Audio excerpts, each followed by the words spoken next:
the reason I was so committed is because I knew the path I was on wasn't going to lead me down to the end zone that I wanted, right? So I had to change course to be on a path that had the capacity to deliver on what I wanted.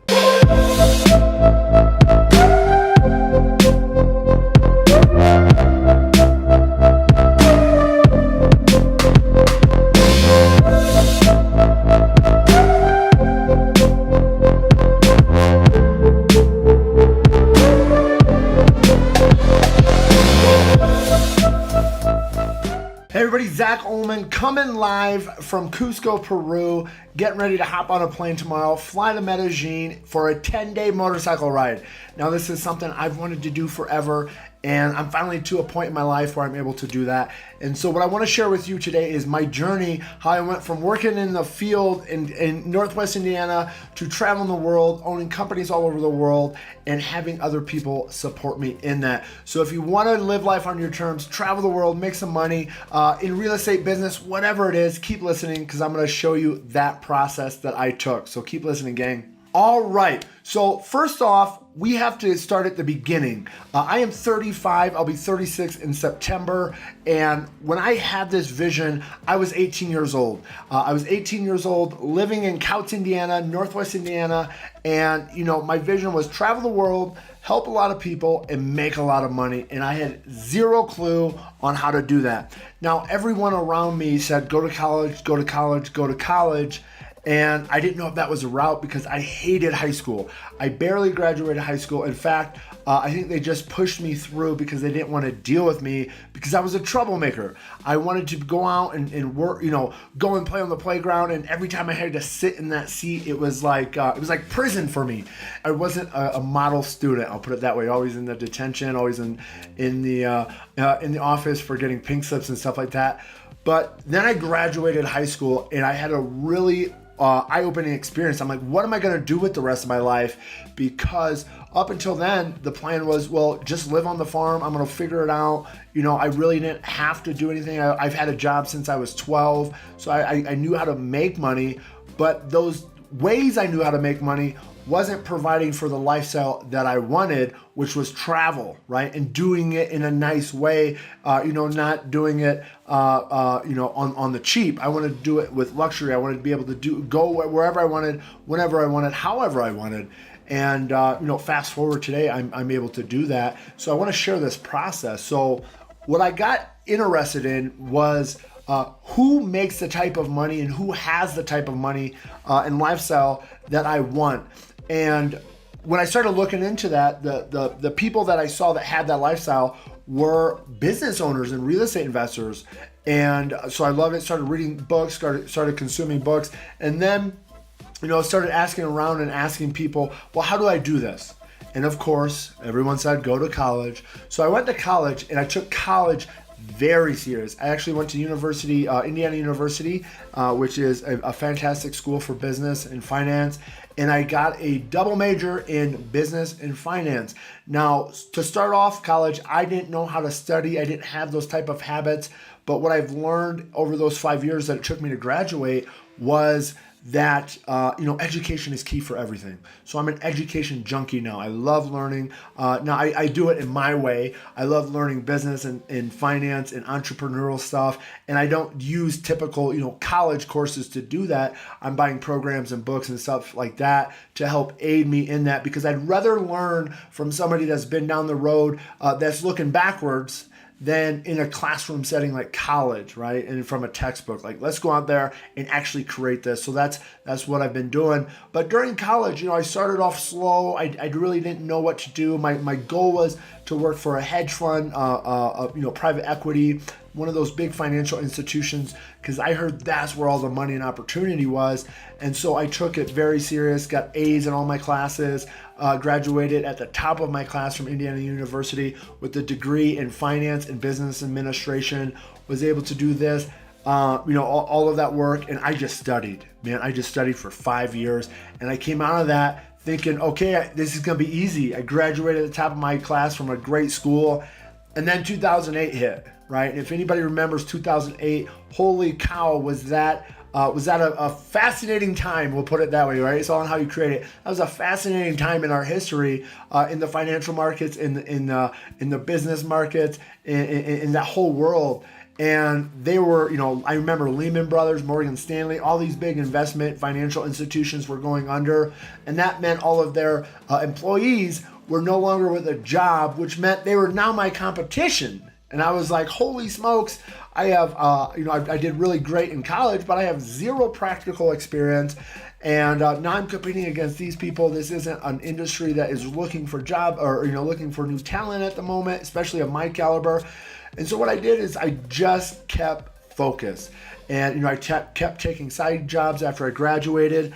And I got a job working as a commodities broker down at the Chicago Board of Trade. Loved the concept, hated it in practicality because the firm I was working for, I really didn't like their ethics. And I spent an entire year there and didn't make one sale. I remember that. And everyone we were cold calling, they were having financial challenges because they were the product of all of these financial collapses, the financial market collapse, the whole world of it. And so when I called them, they were like, I'd love to invest. I just lost my whole life savings though, right? So that was a unique experience. But what I gained in that was the ability to be able to talk to people that I didn't know about money, right? Because I was a very shy individual, and it takes something every time I get in front of the camera. It takes something every time I get in front of the room. But I go for it. And once I'm going, there's no stopping me. But it's like getting going. It takes something. So I worked at the Chicago Board of Trade for a little bit, and then I had a job working for a real estate developer in Chicagoland as well. Now this was a unique experience because it was quote unquote internship, zero pay for like a year and a half, living off peanut butter and jellies, borrowing money from my mom to get gas to drive from Northwest Indiana to the north side of Chicago 5 days a week. And then I had this idea, and I'm like, I need more schooling. I need to go back to school. So I went back to Purdue University to, the goal was, to get my PhD. And so I started taking a lot of math classes. So I would work all day, drive home, take my math classes, and then book it back to my little farming community of Couts, Indiana. And then Friday night, I was just spent. I was literally waking up at 5 a.m, getting home at, midnight. And, but I did what I had to do. I just kept moving the bus forward. And then, I decided, this PhD route isn't for me. And, so I started looking around, and then I just sent out resume after resume after resume, 3,500 resumes over about 2 years, okay? Over a 2-year span, it was about 3,500 resumes. And I finally got a call one day. I remember I was sitting down at the Chicago Board of Trade, just hanging out, and this lady calls me. She goes, Zach, I'd like to have an interview for you. And I said, what's the job? And I really didn't care, but I just wanted to know. She goes, well, we run a business valuation boutique firm. And never heard of it, didn't know what it was. I understood business valuation. So I went into the interview, and I'm telling you, I was so nervous. And I laid it out, and I said, I don't care what you pay me. I need experience. I will do whatever it takes. They hired me on for $35,000 a year. And I remember driving my old 1993 Saturn. I felt it was a victory, right? Because we have victories in this path as we go, in this journey as we go. And that was a huge victory to actually get a salaried job with life or with health insurance and the whole aspect of having a place to go every day that I got paid. I've never had a professional job like that. Everything else was either intern or commission or working on the farm with manual labor. And so that was a win for me, and I took it so serious. In fact, I was working like 60 to 100 hours a week. I was crushing everything they put in front of me in a great way. I was learning financial modeling. I was reading books. I was understanding court cases. I was understanding every aspect of this business because I wanted to become an expert and I wanted to make six figures. And so my life consisted of being the first one there and being the last one to leave because I was reading, I was doing everything I could. I had no life outside of it. I didn't have a girlfriend. I didn't have anything because I didn't have friends in that area. It was in Schaumburg, Illinois. And so my life consisted of just hanging out at work, reading, studying, practicing my financial modeling until I became super great at it. And, I went in and I asked for a raise, and they thought I wasn't worth what I thought I was. And so I went out there into the market And I went for it, and I got a headhunter, and I landed a job with one of the best firms in the world. I mean, like the founding fathers, they're called Willamette Management, and these guys, they took me in, and with bonus and everything, and the whole kit and caboodle, I was making over six figures, and it was like, oh my gosh. I just arrived. I've never had life insurance. I've never had dental. That level of support inside of the package, the benefits package, and the weekly checks, and it was fantastic until it wasn't. Until about 2, 3, 4 months in, I was like, man, this is still exciting. I just got my first article published. I was working on their hardest cases. Anything they needed, I just raised my hand and I said, I'll do it. Right? Whatever you need. I don't have any other focus right now than my career. And I took them on. It was absolutely fascinating. I learned so much. But then there was a point when I was in my office, still working 60, 100 hours a week. And I said, this is going to be the rest of my life. And it was just like a sickening feeling. I just achieved the pinnacle of what I wanted to achieve working, being an analyst, valuation person for one of the best companies in the world. And now I'm here, and the experience isn't like what it sounded in my head. And so I started having these doubts. I'm like, what am I going to do? I don't want to spend the rest of my life in this office.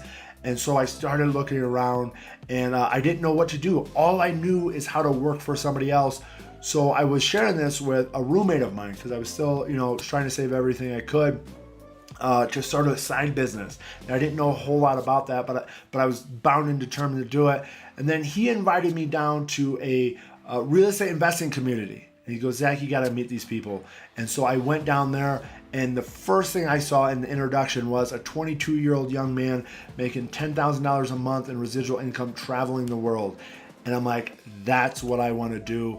However, I don't know how to get there. Right? I don't know how to get there. And so I listened, and I got committed, and I joined the group. It cost about $15,000 at the time. I did not have $15,000, but I was committed to getting it. And because the reason I was so committed is because I knew the path I was on wasn't going to lead me down to the end zone that I wanted, right? So I had to change course to be on a path that had the capacity to deliver on what I wanted. Now, that doesn't mean it was guaranteed, but I knew I knew with my work ethic that it was I wasn't going to stop until I achieved it. So what I did is I put a couple $1,000s on my credit card. I went and begged and pleaded my mom for 10 grand, which was a big deal because that was like a third of her life savings.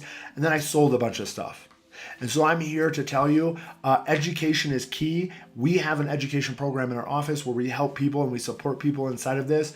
And it is worth it, right? It is worth it because I wouldn't have been able to have what I have today if I didn't have that. And guess what? I didn't have the money when I first started, but I found it. So I got started, and then I quit my big corporate job, and I took a 40-hour-a-week job back in Indiana so I could save some more money, and so I had more time. Now, I was still doing consulting, but it was 40 hours flat. After that, shut my phone off, go home, and then focus on this. So I was literally driving 200 miles round trip every Thursday and every other Saturday to be in these meetings, to learn, to be, they say you're a product of the 5 people you hang around. And I wanted to be like these individuals. So I just kept showing up. Now, here's the thing, gang. I did that for 3 years, right? Most people would have quit 3 months in. I did it for 3 years because, again, I knew what the other path that I was on led to because I reached the top of it for what I was doing. And, I got told things like, hey, you don't have enough gray hair to become a partner. And it just wasn't fitting the life that I wanted. So I knew what the other option was. So I was bound and determined, steadfast, and I just kept doing it. And then I got involved with personal development. Heavily involved with personal development. I took the Landmark Forum and I continued in that aspect.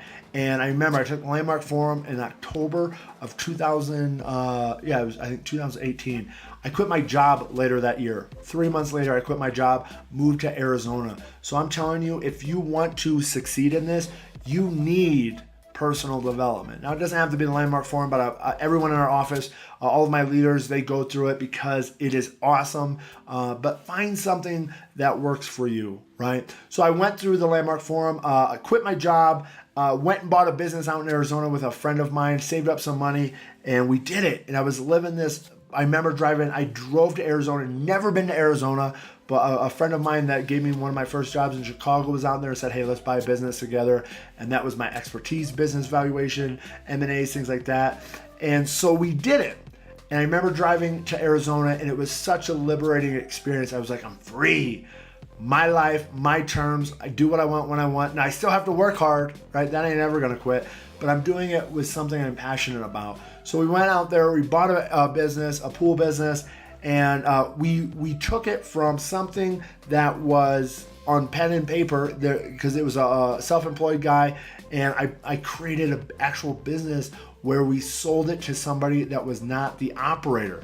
And so we added a lot of value. We sold it within a year. And then I was like, what am I doing next, right? What am I doing next? And really interested in real estate. So I wanted the community like I had in Chicago. So we started our office here in, I'm in Cusco, Peru right now. But I mean, we started the office in Phoenix, Arizona with about 12 people in a grand vision. And we just kept being consistent. Every Saturday we had a training. And then every Wednesday we added masterminds.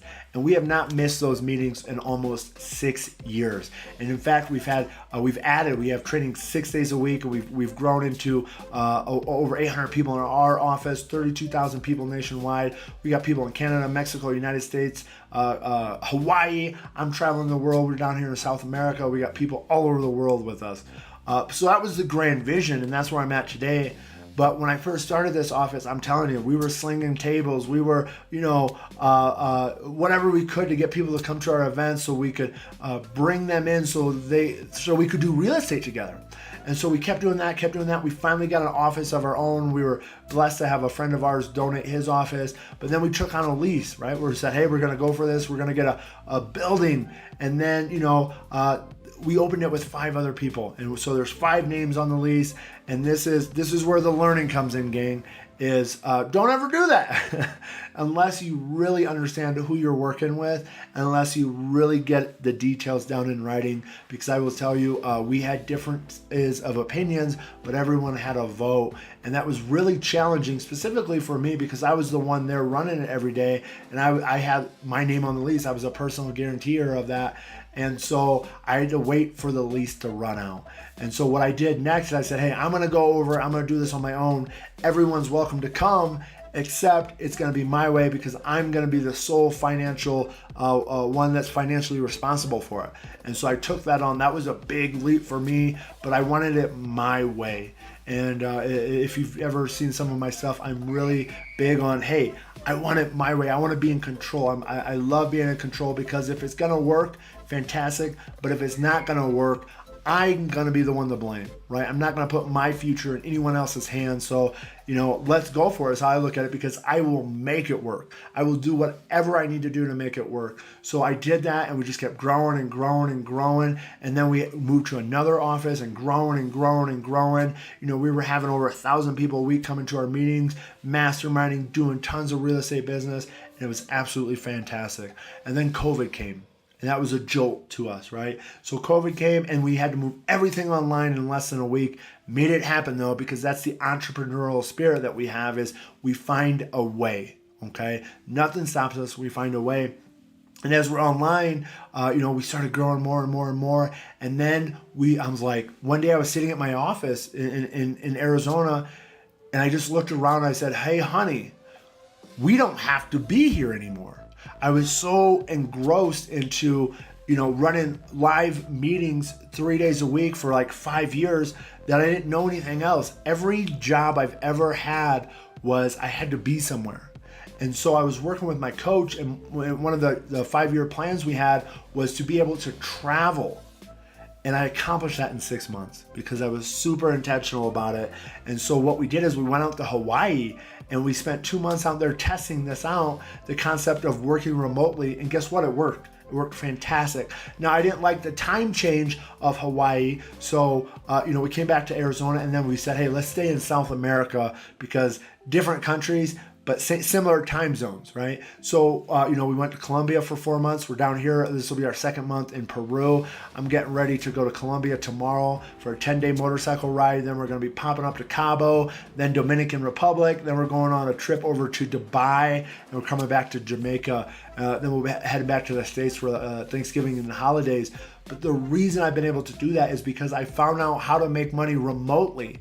Right? How to make money in the United States, the US dollar, and then spend it abroad. Now, if you ever read books like The 4-Hour Work Week, that's exactly what he's talking about. And inside of that, I kept growing our office, and people kept having these needs, these ancillary needs called, hey, I need VAs, I need marketing systems, I need contractors. So me and my wife now own a home building construction company. We own a VA staffing and business development company. We have a software digital marketing company, because those are all things that people in our office needed.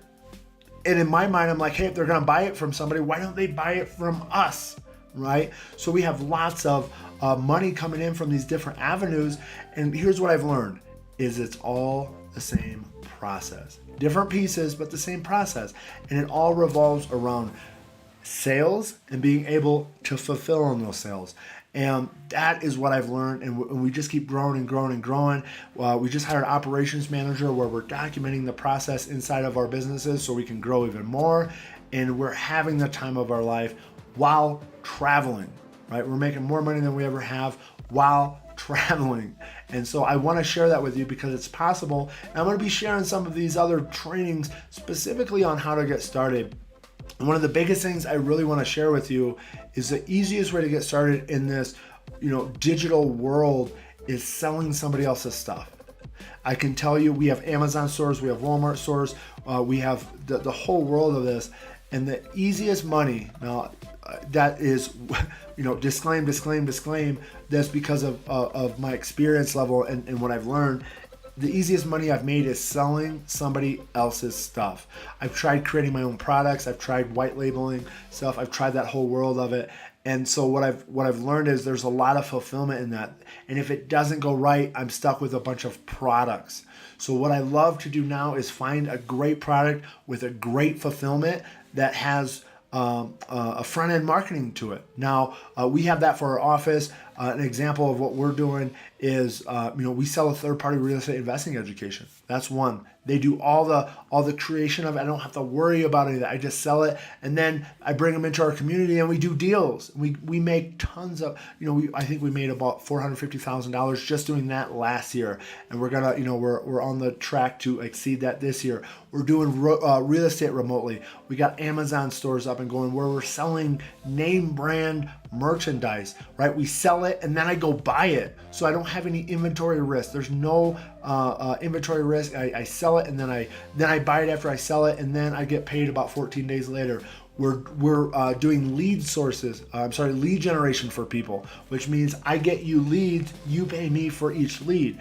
Zero financial risk in that. You can just use your time, and then as you become more successful, you can plow that money back in and then get VAs and pay for advertisements and things like that. So those are bootstrapping businesses that we've created. Another business we just created was a home building business. I have a partner, we got our GC license, and we're going out there building homes. Now, here's the thing about that is all we needed was the startup cost and to get the license, and then they pay us, and then we go work, right? So there isn't a whole lot of financial risk in there, and we can bootstrap it, which means we don't need a whole lot of money to get these businesses started because our customer base is paying for us. Our clients are paying for us to grow. So you don't need a whole lot of capital, but what you do need is the experience and the education. And that's what I want to share with you as we go. In fact, I have something, if you're interested in it, you can sell some of the stuff that we're doing and we'll fulfill on it. And we'll give you a 50% commission up to $10,000. We have a real estate investing education program we sell for 20 grand. The commission is 10 grand. I have the systems, the process, and the structure to do it. You can come in and sell that and potentially make 10 grand as you go through that process. And so those are some of the ideas, and it's way easier to learn. let me rephrase that, way easier to sell somebody else's stuff. So those are going to be some of the other trainings I'm going to be sharing. And if you have any questions on business development, real estate investing, we do tons of real estate. The whole world of this business, entrepreneurial, money lending, raising capital, you name it. That's the world that we live and breathe every day, and we want to share that with you. So keep watching and join our Facebook group, join our Instagram, and let us know how we can support you in any way. Have a beautiful day, and make sure you get to our free trainings every Tuesday and every Saturday. Zach Ullman signing out. We'll see you in Colombia, gang. Bye-bye.